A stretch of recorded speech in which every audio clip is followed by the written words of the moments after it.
Kur u ktheva në Kosovë, pasi që përfundove operacionin, ti gjete forcë që t'ju dalësh qesh më afër grave të cilat janë të prekur me këtë smundje. Ti formove një shoqat të grave që ki titullu me një emër shumë të mirë, Gratë Burnesha.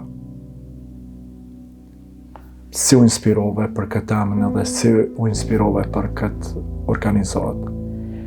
Unë masi kalova 2 vjetë, e pash vetën që jam duke. U regjistrova me një shoqat. Aty u njoftum me shoqet. Dhe pre asaj shoqatës u tërhekëm. Na bishim shoqet, kur bisha unë për kontroll, shoqet e mia dëshin të vinë të bëjnë një kontroll jashtë Kosovës. Kështu që 5-6 shoqe, me lejen e doktorit, se më herët e bësha terminin, pre lejen e mesha, edhe shkojshin. Na u lidhëm me shoqni, shoqet, u punëm për tej motrës.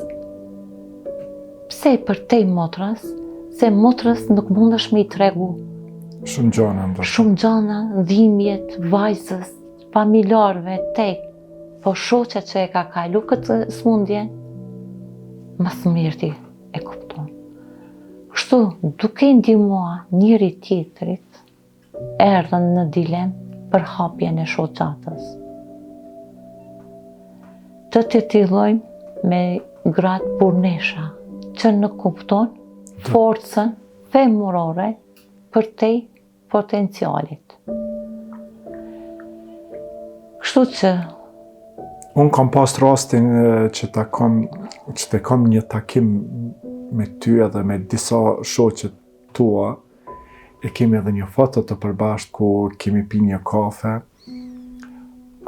Ishte një shoqëni e jashtëzakonshme, ishte një komunikim shumë I mirë, kështu që të lumt për forcën, për guximin që asnjëherë nuk dorëzohesh edhe gjithmonë je pranë njerëzve të cilët kanë nevojë për ndihmë, për shërim jashtë vendit.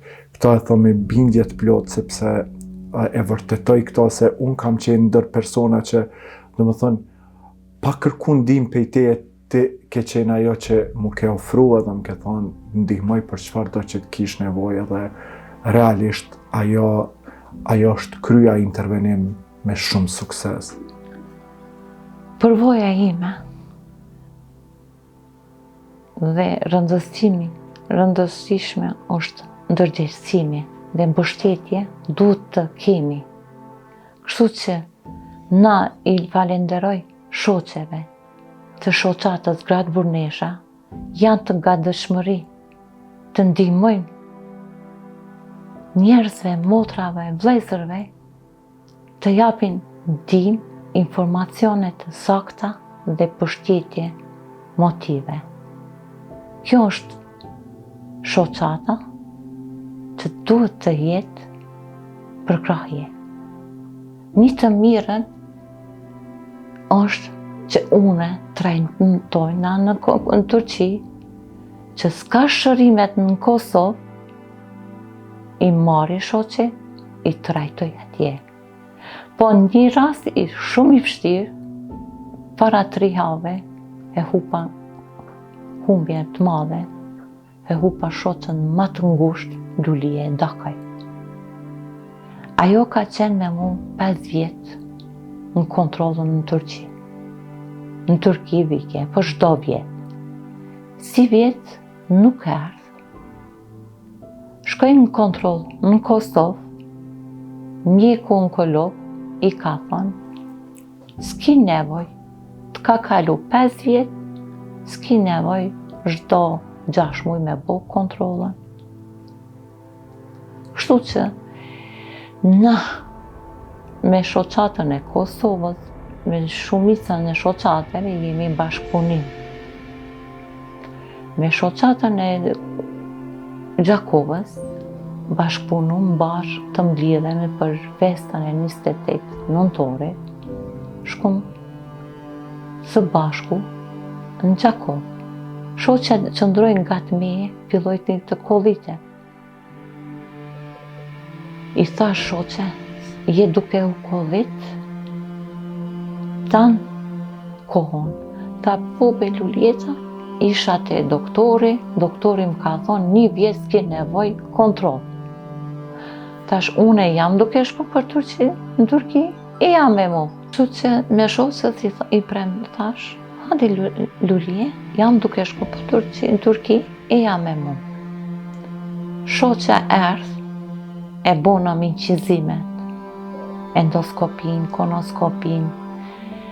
Kur erdh puna,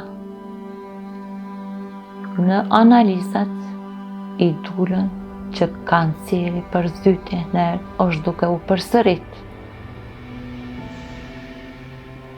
Mjeku onkologu kërkoj një inqizim ma të thellë. Inqizimi ma i thellë është peti.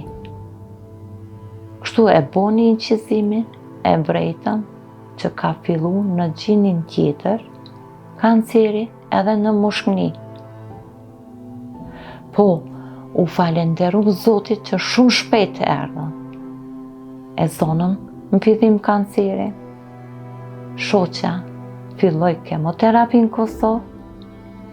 Mas kemoterapis, moshkënit u mushën ujë. Sot shoqën e hupën. Ishe pranë saj gjatë gjithë kohës? Isha. Edhe në postimet e shoqatës, më ka postu disa herë.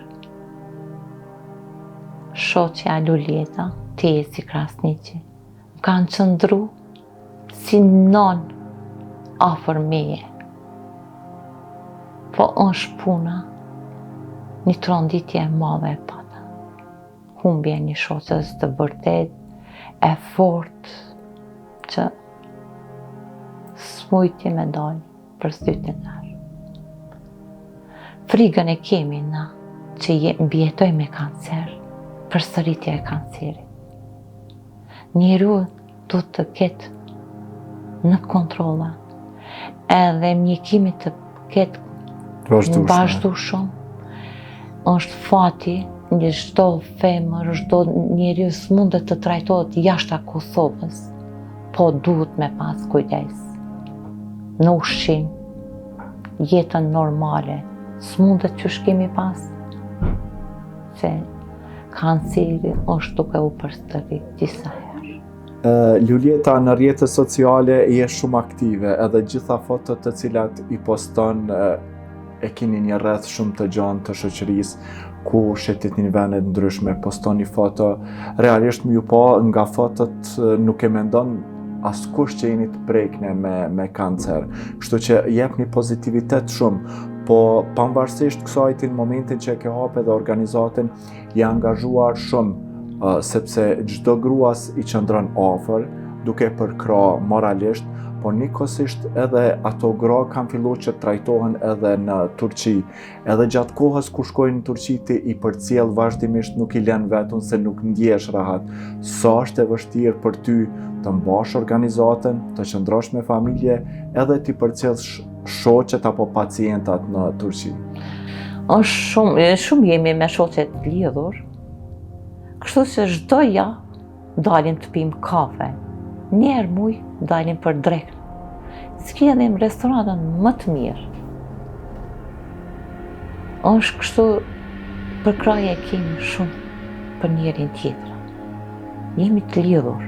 E kuptoni njëra tjetër? Shumë e kuptojmë. Se çdo femër që është njëtën smundje, njëtën dhimbje kemi pas, e sot jemi duke dhënë përkraje edhe të tjerve. Është puna, masi është hapë shoqata, edhe para shoqatës, unë i kam ndihmu shumicave, po, ka shumë rastet në brenda 3 muaj, me këtë smundje, u diagnozu me kancer, po une s'mundem gjithmonë të jem gati njerëzve, po ndodh një shoqe ngushtë tej, s'mundem se fëmit i kam lënë une 2 vjet edhe për 5 vjet duke shku në për kontrole. Kështu që unë e bëj terminit, bisedoj me mjekës, vazhdoj në trajtim në Turqi, edhe i them, hapeni telefonin me kamerë. I orientoj pre banesës, i orientoj ku me shku, shka të bojnë, tek bojnë. Kështu që sa më vjen, sa e kam shëndetin, do t'i ndihmoj popullita. Megjithatë edhe nëse nuk je me to vazhdimisht, edhe ajo është një ndihmë shumë e madhe, se unë vetë e kom pa kur të shkosh në një vend që nuk e din gjuhën, është një ndihmë shumë e madhe ta telefonosh dikon edhe të paktën të përkthen apo të fol me kamerë, të drejton ku se qysh. Po megjithatë është bëjegini ngarkesë e jotja, me qenë se ke vullnet shumë edhe ke respekt të jashtëzakonshëm për kolege, se duhet mjaft me ndani një kohë çmueshme për to. Po, është e vërtet. Kam ngarkesë të madhe. Po kanë kërkesë edhe familja që të qëndrosh më shumë me ta? Po, është puna që po kanë bërë, se vetë kam kalu, po duhet. Kjo smundje duhet me pas mbështetje. E kështu që i ndihmoj, i them se është në kogja me shku drejt për drejt te doktori, profesor doktori, se duhesh një në trajtim me qenë ti mjeku, mas 6 muaj të trajtojsh te profesor, është disa procedurat mëdha. Kështu që i falenderoj. Ata më afrojnë do mjekët, i pranojnë pacientin, që i ndërgoj prej Kosovës, prej Prizrenit, prej Shoqatës. E kështu i pranojnë edhe kanë shërim. Po, i falenderoj edhe të 3 spitalet, mjekë që janë duke afru për popullin tanë. Luljeta, nëse s'ki diçka për fund, unë të përshëndes dhe të falimderoj shumë për kohën që ndave dhe rrëfimin tuaj shumë emocional në emisionin ton. Besoj është një rrëfim shumë i veçantë që gjithë ato femrat të cilat e kanë ndjekur apo e ndjekun këtë rrëfim je një forcë për shumë gra, femra përgjithësi, duke treguar edhe me organizatën tuaj Gratë Burnesha. Kështu që faleminderit shumë, unë të dëshiroj më së pari shëndet, e jetë gjatë, e gjitha të mirat në jetë.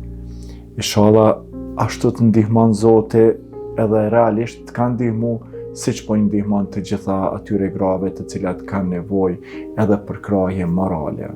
Kështu që ishte kënaqësi dhe faleminderit për rrëfimin tuaj që ndave me ne. Faleminderit edhe për juve, edhe për mu ishte kënaqësi të jem mysafiri juaj. Ishte kënaqësia e madhe të rrëfej historinë teme të vërtet dhe ju dëshiroj suksese. Faleminderit shumë. Faleminderit.